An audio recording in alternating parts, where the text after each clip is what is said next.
ഇന്നലെ party secretary വളരെ നിഷേധാത്മകമായ നിലയിലാണ് പറഞ്ഞത്.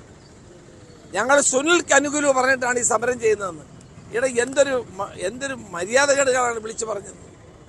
ഈ നാട്ടിൽ ആരോഗ്യ ഡിപ്പാർട്ട്മെന്റിനെ പറ്റി സർവീസിലുള്ളൊരു ഡോക്ടർ തന്നെ വളരെ വിശദമായി ആരോപണം ഉന്നയിച്ചു.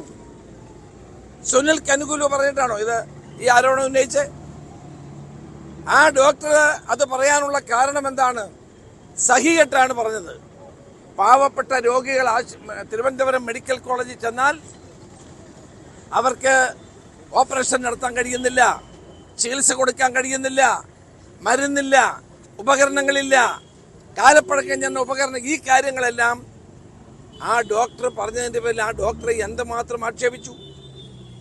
അത് കഴിഞ്ഞാണ് കോട്ടയത്ത് മെഡിക്കൽ കോളേജിൽ 2 മന്ത്രിമാർ സന്ദർശിക്കുന്ന വേളയിലാണ്, അതിന് തൊട്ടു മുമ്പ് ആണ് ഒരു പഴയ കെട്ടിടം പൊളിഞ്ഞു വീണത്.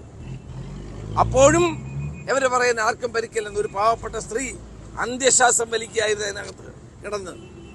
ആ ഇടിഞ്ഞ കെട്ടിടത്തിനകത്ത് ഒരു പാവപ്പെട്ട സ്ത്രീ അന്ത്യശ്വാസം വലിക്കുകയായിരുന്നു.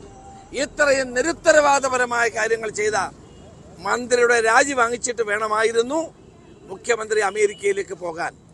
ഞാൻ വീണ്ടും ആവർത്തിക്കുന്നു, ഞങ്ങളാരും മുഖ്യമന്ത്രി വിദഗ്ധ ചികിത്സയ്ക്ക് പോകുന്നതിനെതിരല്ല.